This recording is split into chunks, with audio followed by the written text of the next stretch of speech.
रुसली कुंकू फसलं मालिकेच्या पुढील काही भागामध्ये आपल्याला जबरदस्त असा ट्विस्ट पाहायला मिळणार आहे, ज्यामध्ये खरं तर आता खूप मोठा ट्विस्ट येणार आहे. म्हणजेच बाळजा करायला एक जाते आणि होणार मात्र भलतंच आहे. नेमकं काय घडणार आहे तेच आपण या भागामध्ये पाहणार आहोत, त्यामुळे व्हिडिओ शेवटपर्यंत नक्कीच बघा. तर सुरुवातीला आपण पाहतो की सकाराम काका जे आहेत, जे शेतकरी आहेत, ते खरं तर आता आत्महत्या करायला निघालेले असतात, पण त्यांना कृष्णाने वाचवलेलं असतं आणि त्याच वेळेला ते आता पैसे त्यांनी अजूनपर्यंत दिलेले नसतात. त्यामुळे ह्या सगळ्या गोष्टी गणपत जे आहेत म्हणजे जयकांतचे बाबा ते बाळजाला या सगळ्याबद्दल सांगतात की त्यांनी अजूनही पैसे वगैरे काही दिलेले नाही आहेत, सो आपण काय करायचं आहे. त्यावर बाळजा खूप जास्त भडकते आणि बाळजा म्हणते की आज तो काही वाचणार नाही, तो आज खपलाच म्हणून समजा. आता बाळजा आणि गणपतचं हे नेमकं बोलणं कृष्णाने ऐकलेलं असतं, त्यामुळे कृष्णासुद्धा आता पेटून उठते. कृष्णा हे ठरवते की नाही, आता काही झालं तरी सुद्धा हीच ती वेळ आहे आणि कृष्णाने हे बोलणं ऐकल्यामुळे ती आता या सगळ्या गोष्टी ज्या आहेत त्या आता सांगू पाहत असते या दुष्यंतला. म्हणजे तिला असं वाटत असतं की निदान दुष्यंतच्या मनामध्ये जो काही गैरसमज झालेला आहे, ज्या काही गोष्टी आहेत म्हणजे आपल्या आईबद्दलचं त्याचं जे काही मत आहे ते जरा चेंज करायचं, असाच काहीसा आता ती विचार करत असते. आणि म्हणूनच तिच्यासाठी आयती संधी असते, कारण बाळजा जी आहे ती खरं तर जाणार असते. बाळजा जर तिकडे जाणार असते तर आपण उघड्या डोळ्याने दुष्यंतला दाखवू शकतो की ही नक्की कशी आहे आणि काय आहे ते. आणि त्यामुळेच आता दुष्यंतला घेऊन जायचा निर्णय ना कृष्णानं घेतलेला असतो. दुष्यंतचं तर आधी विश्वास कृष्णाने पटकावलेला असतो, मिळवलेला असतो. त्यामुळे आता तिला असं वाटत असतं की निदान दुष्यंत आपलं ऐकेल, आपलं समजून घेईल. आणि म्हणूनच दुष्यंतला ती आता बाळजाच्या विरोधात जाण्यासाठी तयार करत असते,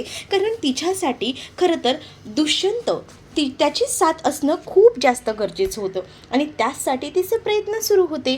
तर दुष्यंतला ती म्हणते सुद्धा की गावचे सकाराम काका जे आहे त्यांच्या जीवाला धोका आहे आणि तो धोका जो आहे तो दुसरं तिसरं कोणी नाही तर बाळजामुळेच आहे. आणि हे ऐकून खरं तर दुष्यंतला खूप मोठा धक्का बसतो. दुष्यंत म्हणत असतो की हे सगळं कसं काही शक्य आहे, पण त्याच वेळेला कृष्णा सांगते की मी तुम्हाला खरं सांगते, तुमचा माझ्यावर विश्वास नसेल तर तुम्ही एक काम करा, तुम्ही माझ्यासोबत चला, म्हणजे तुम्हाला खरं खोटं काय आहे ते कळेल, असंही आता कृष्णा सांगू लागते. आणि त्यामुळे मग दुष्यंत म्हणतो की ठीक आहे, या एका पॉईंटला मी तुझ्यावर विश्वास ठेवतो, पण माझा आईवरही तितकाच विश्वास आहे, कारण आई असं काही करणार नाही, असंही त्याच्या मनामध्ये असतं. आणि तो याबद्दल सगळं काही कृष्णाला बोलून दाखवतो. कृष्ण म्हणते बरं ठीक आहे, पण तुम्ही माझ्यासोबत चला. मग आता दुष्यंत आणि कृष्णा निघालेले असतात, बाळजा आणि गणपत ऑलरेडी निघालेले असतात आणि त्यांना ना आता डायरेक्टली पोचायचं असतं ते म्हणजे त्या गणपतच्या घरी. गणपत जेव्हा समोर त्याच्या घरी आलेलं बाळजाला पाहतो तेव्हा तो खूप जास्त एकदमच द्विधा मनस्थितीत अडकलेला असतो, कारण कसं बसं तर कृष्णाने त्याला समजवलेलं असतं, कृष्णाने सांगितलेलं असतं की तुम्ही काळजी करू नका, तुमची जी काही पैशाची अवस्था आहे ती मी समजून घेईन आणि तुम्हाला या सगळ्यामध्ये मदत करेन, हे कृष्णाने तर सांगितलेलं असतं. पण दुसरीकडे मात्र आता बाळजा ही मात्र आता जीवावर उठलेली असते आणि बाळजा जी आहे ती आता पेटून उठलेली असतानाच ती आता त्यांच्याकडे जाते आणि त्यांना म्हणत असते की काय झालं पैशांचं, अजूनही तू पैसे कसे नाही दिलेस, तू 3 महिने ऑलरेडी पैसे दिले नाही आहेस आणि मी तुला सांगितलं होतं. त्यावर ते सांगतात की मी खरं तर पैसे देणारच आहे, पण थोडे दिवस थांबा प्लीज, मला समजून घ्या, तसंही तुमच्या सूनबाईंना मी सांगितलं आहे. मग आता कोण माझी सूनबाई, कशाबद्दल बोलतोयस तू. मग आता सखाराम जो आहे तो सांगू लागतो की मी हे सगळं काही तुमच्या सूनबाईंना सांगितलं आहे, म्हणजेच कृष्णाला.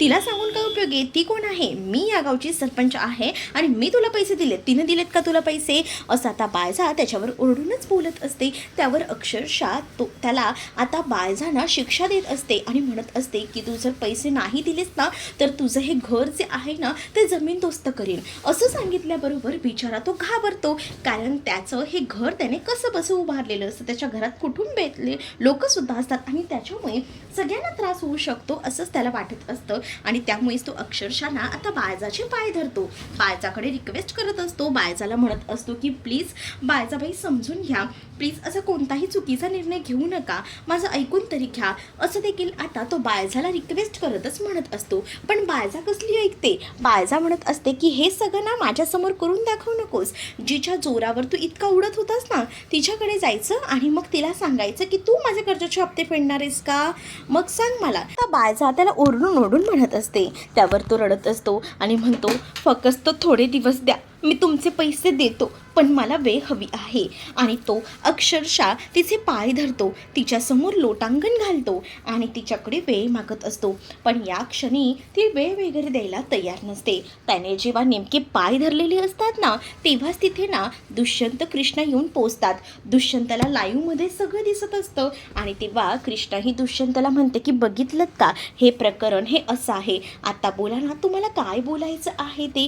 त्यावर आता दुष्यंत आपल्या आईला जाब विचारतो आणि म्हणतो की हे सगळं काय आहे आई, मला जरा सांग, म्हणजे हा नक्की कोणता मार्ग आहे. त्यावर आता बायजा कसाबसा ह्याच्यामध्ये टाळाटाळ करायचा प्रयत्न करत असते आणि ती उलट म्हणते की अरे ह्याला मी काही मुदत दिली होती, ह्याला पैसे दिले होते, पण हा आता माझे पाय धरतोय, म्हणजे ना मी ह्याचं कर्ज जे आहे ते खरं तर नील केलेलं आहे आणि म्हणूनच तो माझे पाय धरतोय. मी त्याला म्हटलं की जाऊ दे, तुला पैसे नाही जमत आहेत ना, मग नको देऊ पैसे, आणि म्हणूनच तो माझे पाय धरत होता. असं देखील आता खोटं खोटं का होईना दुष्यंतसमोर इथे बायजा सांगू लागते. म्हणजेच ना कृष्णा इथे तोंडावर पडायला हवी हाच या मागचा उद्दिष्ट असतो. पण बायजाने जे काही काम केलेलं असतं ना त्यामुळे बिचाऱ्या त्या सकारामचं कर्ज तर नील झालेलं असतं.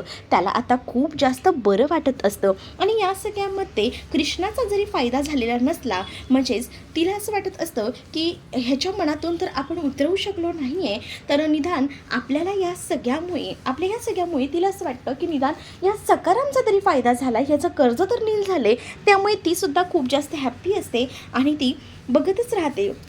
दुष्यंत म्हणत असतो की बघितलंच का कृष्णा, तुला काहीतरी वेगळं वाटत होतं आणि आईच्या मनात काहीतरी वेगळं आहे, असं देखील दुष्यंत आता कृष्णाला सांगू लागतो. तेव्हा कृष्णाही त्याच्या होकारात हो बनते, कारण तिला माहिती आहे ना की ही बायजा जी आहे ती किती पोचलेली आहे ते, आणि तिचा मेन हेतू काय होता या सगळ्या गोष्टी ज्या आहेत त्या कृष्णाला माहिती होत्या. म्हणूनच आता कृष्णा जी आहे ती शांत राहते. पण दुसरीकडे आता कृष्णाचे आभारही आता इथे असणारे हे सखाराम काका मानत असतात आणि सखाराम काका म्हणत असतात की पोरी तुझ्यामुळे हे सगळं शक्य झालेलं आहे. त्यामुळे आता दुष्यंतलाही बरं वाटतं, म्हणजे दुष्यंतही आता तिचं कौतुक करत असतो की गावातल्यांच्या चांगलीच तू उपयोगी पडतेस, म्हणजे गावातले बघ ना किती तुला सपोर्ट करतायत, असंही आता दुष्यंत कृष्णाला म्हणत असतो आणि त्याला कृष्णाचं कौतुकही वाटू लागतं. दुसरीकडे आता कृष्णा आणि त्यासोबत बायजा दुष्यंत घरी आलेले असतात. तर आता कृष्णा मुद्दामूनच भेटायला गेलेली असते बायजाला. त्यावेळेला बायजा आता मुद्दामून तिला चिडवू लागते आणि म्हणत असते की काय ग, तुला असं वाटत होतं की मला तू दुष्यंतच्या मनातून उतरवणार आहेस, पण बघितलंस का या सगळ्यामध्ये नुकसान कोणाचं झालं, तुझंच झालं ना, कारण तुझा मोठा पोपटच झाला.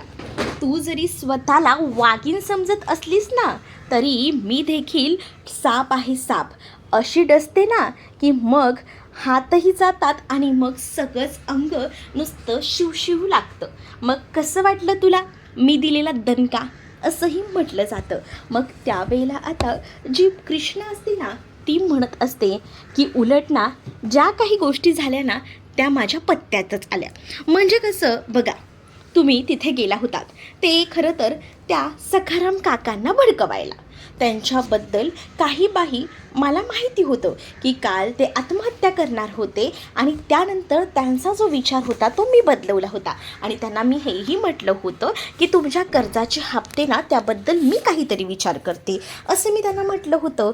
पण तिथे जेव्हा मी दुष्यंत सरकारांना आणलं तेव्हा तुम्ही अक्षरशः सगळाच गेम पलटी केलात.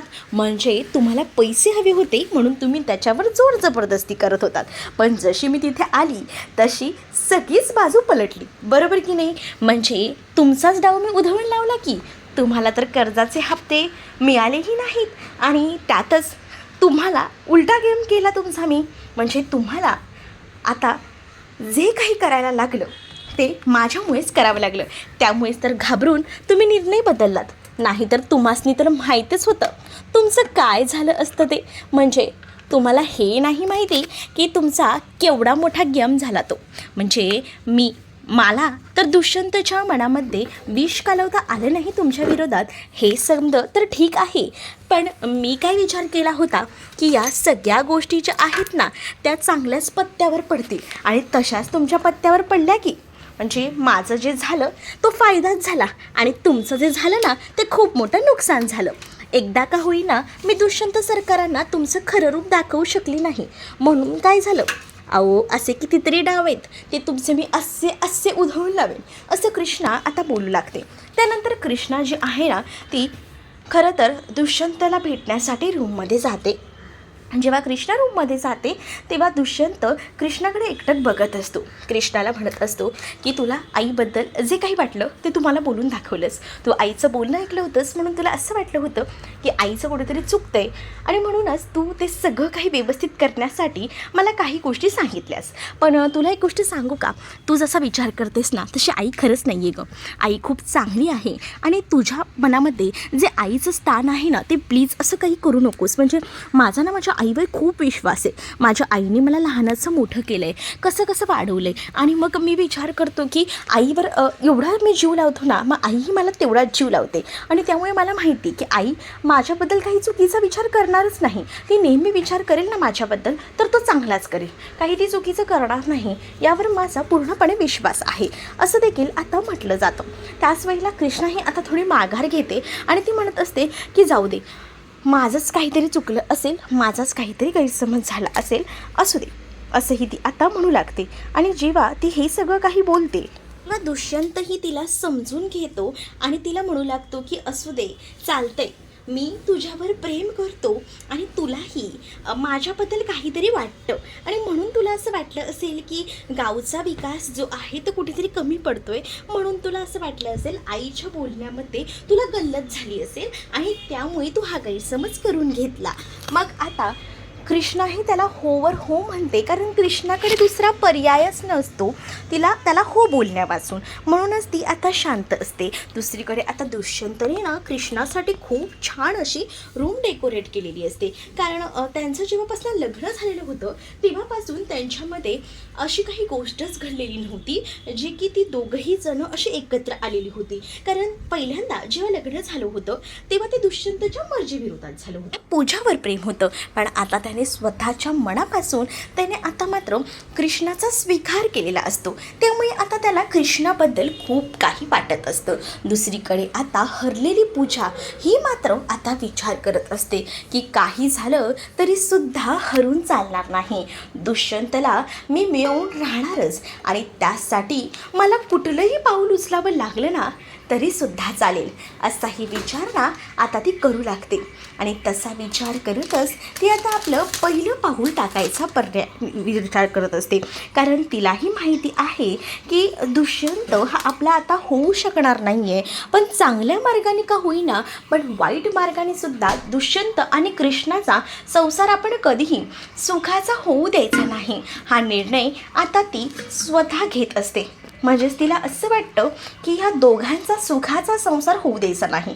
डी मला भेटला नाही ना तर तो डी ना कृष्णालाही भेटू द्यायचा नाही असा काहीसा हेतू जो आहे तो आता इथे असणाऱ्या पूजाचा असतो. आणि ती या सगळ्याबद्दल सावित्रीला सांगत असते आणि सावित्री जेव्हा या सगळ्या गोष्टी ऐकते तेव्हा सावित्री ही तिच्या होकारात हो मिसळते कारण तिलाही माहिती की दुष्यंत जो आहे तो काही पूजाचा आता होऊ शकणार नाही आहे.